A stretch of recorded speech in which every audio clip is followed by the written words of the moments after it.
बिस्मिल्लाहिर्रहमानिर्रहीम। अस्सलाम वालेकुम। मैं ताहिरा अब्बास आज आप सब लोगों की खिदमत में मीठी टिक्कियों की रेसिपी के साथ हाज़िर हूँ। चूँकि रजब का महीना चल रहा है तो रजब के महीने के हवाले से ये रेसिपी बहुत ही इम्पॉर्टेंट है। मीठी टिक्कियाँ इनको कहते हैं, ये बहुत ही ज़बरदस्त बनती हैं। इनको बनाने के लिए जो अज्जा हमें चाहिए उनमें सबसे पहले 1 किलो मैदा लेंगे हम, और उसके बाद नीम गर्म दूध लेंगे उसको गूंदने के लिए। सूजी हम आधा किलो लेंगे और पिसी हुई चीनी लेंगे तकरीबन 2 कप। बनास्पति घी लेंगे 3 चम्मच और सफ़ेद तिल लेंगे 1 कप। कोकोनट पाउडर 2 कप, इलायची पाउडर थोड़ा सा, मीठा सोडा तकरीबन हाफ़ टी स्पून। अब एक हम बड़ा बर्तन लेंगे जिसमें हम मैदा डाल देंगे और इसमें सारी चीज़ें एक एक करके ऐड करते जाएंगे। सूजी डाल देंगे, साथ ही हम इसमें पिसी हुई चीनी ऐड करेंगे, बनास्पति घी ऐड करेंगे, अगर देसी घी हो तो क्या बात है। इसके बाद हम इसमें कोकोनट पाउडर ऐड करेंगे और वाइट तिल जो हमारे पास थे वो सारे ऐड कर देंगे और इसमें मीठा सोडा ऐड कर देंगे और साथ ही इलायची पाउडर वो डाल देंगे। कुकिंग ऑयल भी आप इसमें शामिल कर सकते हैं। ये सारी चीज़ें डालने के बाद आपने इसको अच्छी तरह से हाथों की मदद से मिक्स कर लेना है और इतना मिक्स करना है कि ये सारा जो है एक पाउडर की शक्ल इख्तियार कर ले। बिल्कुल भी मतलब अच्छी तरह से ये सारी चीज़ें मिक्स हो जाएं आप इसमें। इसके बाद आप इसको दूध की मदद से गूंदेंगे और याद रहे कि इसको आपने बहुत ढीला नहीं करना है। जितना दूध आपने लिया है उसको नीम गर्म कर लेंगे। नीम गर्म करने के बाद आप इसको उस दूध से गूंद लेंगे और कोशिश कीजिए कि कम ही दूध इस्तेमाल करें। अगर ज़्यादा इस्तेमाल करेंगे, इसको ढीला कर लेंगे तो टिक्कियाँ अच्छी नहीं बनेंगी। बस इसी तरह इसी फॉर्म में आपने इसको गूंदना है जैसे कि मैं गूंद रही हूँ। और पानी आपने बिल्कुल भी इस्तेमाल नहीं करना है। अगर आप पानी से इसको गूंदेंगे तो टिक्कियाँ सख्त बनेंगी और अंदर से कच्ची भी रहेंगी पकते हुए, वो फिर मज़ा नहीं आता है। तो आप नीम गर्म दूध से अगर इसको गूंदेंगे तो बहुत ही ज़बरदस्त मीठी टिक्कियाँ रेडी होंगी और ऐसी कि क्या बात है। और न्याज बनाने के लिए तो हमेशा हमें चाहिए कि अच्छी चीज़ ही बनाएं, तभी मज़ा आता है।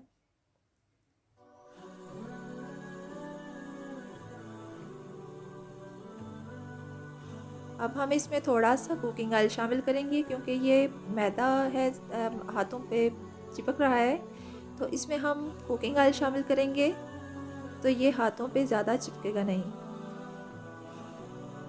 अब डो हमारा तकरीबन रेडी है। इस पर हम कुकिंग ऑयल हाथों को लगा के थोड़ा सा इस तरह से ऊपर ऊपर लगा देंगे और इसको ढक कर रख देंगे। इसको आपने तकरीबन 2 या 3 घंटे ढक कर रखना है। उसके बाद दोबारा से इसको थोड़ा सा गूंद लेंगे। दोबारा गूंदने के लिए आपने कुछ भी इसमें शामिल नहीं करना है, ना ही दूध शामिल करना है, कुछ भी इसमें शामिल किए बगैर इसको खाली हाथों की मदद से गूंद लेना है थोड़ा सा।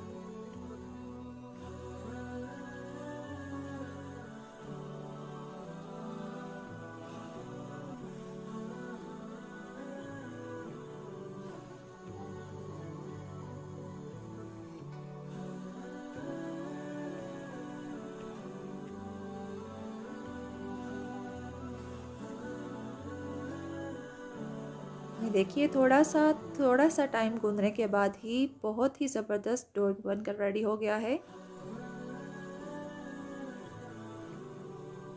अब हम इसको बर्तन से निकाल लेंगे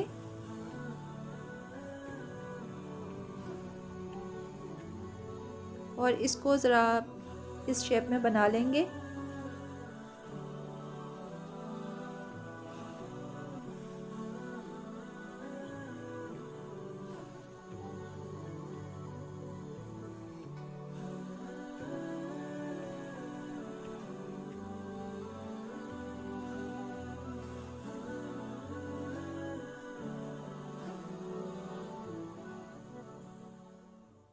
अब हम इसके बराबर साइज़ के पीसेस कर लेंगे ताकि हम हमें इसको बेलने में आसानी रहे।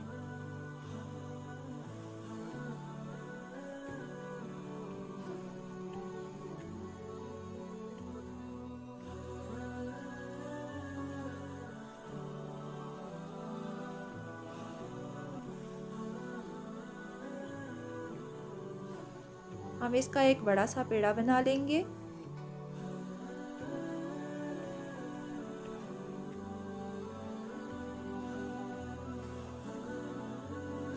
और फिर इसको बेलने की मदद से, जिस तरह से एक आम रोटी को आप लोग बेलते हैं, बिल्कुल इसी तरह से बेलने की मदद से आप इसको बेल लेंगे। और जितना पतला करके बेलेंगे उतना ज़्यादा बेहतर है। अगर इस रोटी को आप मोटा रखेंगे तो टिक्कियाँ अच्छी नहीं बनेगी, मोटी मोटी सी बनेंगी। इसलिए बेहतर है कि जितना बारीक बेलें उतना ज़बरदस्त है।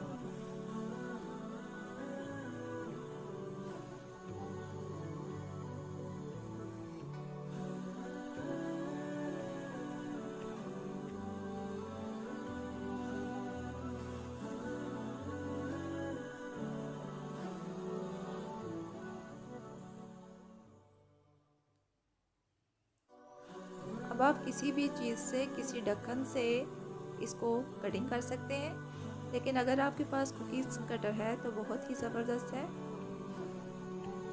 अगर नहीं है तो आप किसी भी चीज़ के ढक्कन से इसको कटिंग कर सकते हैं, गिलास से कर सकते हैं, या कोई भी किसी भी किस्म की शेप की आप टिक्कियाँ बना सकते हैं।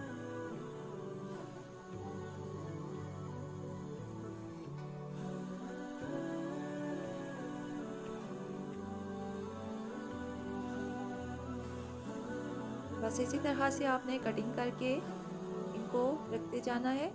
बहुत ही ज़बरदस्त और बहुत ही आसान तरीका है मीठी टिक्कियाँ बनाने का, और इनका टेस्ट जिस कदर लजीज बनेगा, क्या बात है।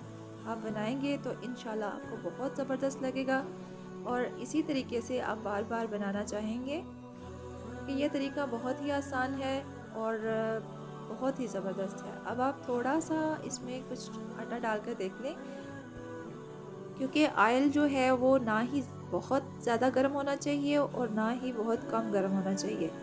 बिल्कुल नॉर्मल सा इसको गर्म होना चाहिए, ताकि टिक्कियाँ ना ही जलें और ना ही बहुत स्लो फ्लेम पर पकें। अगर आप इसको बहुत कम आंच पर पकाएंगे तो टिक्कियाँ अकड़ जाएंगी और कुछ मज़ा नहीं आएगा खाने का। लेकिन अगर आप इसको बहुत तेज़ आंच पर पकाते हैं तो ये जल जाएंगी और अंदर से कच्ची रह जाएंगी। इसलिए आपने इसको मीडियम फ्लेम पर पकाना है, फ्राई करना है।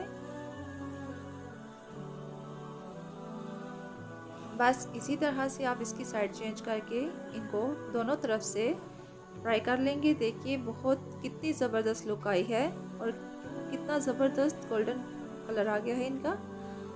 बस इसी तरह आप इनको पलट पलट कर दोनों तरफ से अच्छी तरह से पका लेंगे, फ्राई कर लेंगे।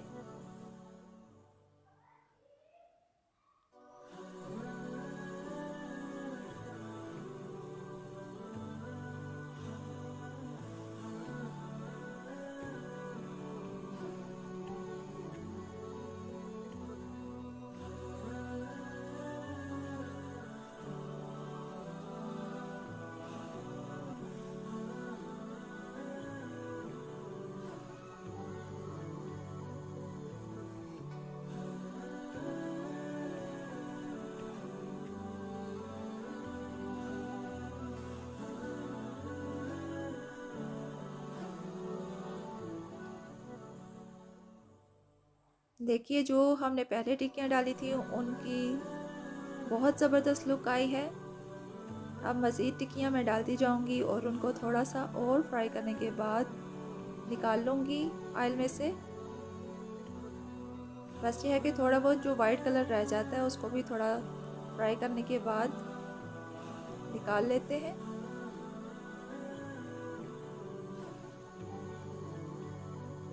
वाह वाह वाह, माशाल्लाह माशाल्लाह, ये तो बहुत ज़बरदस्त लग रही हैं, बहुत ही ज़बरदस्त लग रही हैं। और स्पेशली कुंडों की न्याज में मैं इसको ज़रूर बनाती हूँ, हर साल बनाती हूँ 22 रजब को। और इंशाल्लाह अगर मेरी रेसिपी से आप बनाएंगे तो आपका भी बार बार दिल करेगा कि आप इन्हें बनाएं। और अगर 22 रजब नहीं भी है ना, तो आपका दिल करेगा कि चाय के साथ इनको बनाएं और चाय के साथ लुत्फ़अंदोज़ हों।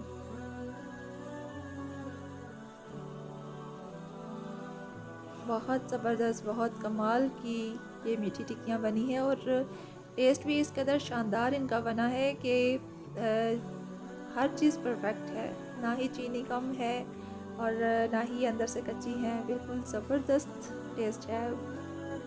तो आप अगर इस रेसिपी से बनाएंगे तो आपको बहुत अच्छा लगेगा, बहुत शानदार लग रही हैं ये। और आप मुझे कमेंट सेक्शन में बताइएगा कि आपको वीडियो कैसी लगी है। और अगर आप मेरे चैनल पर नए हैं या अभी तक आपने मेरा चैनल सब्सक्राइब नहीं किया हुआ तो सब्सक्राइब कर लीजिए। ताउन के लिए शुक्रिया। अल्लाह हाफिज़।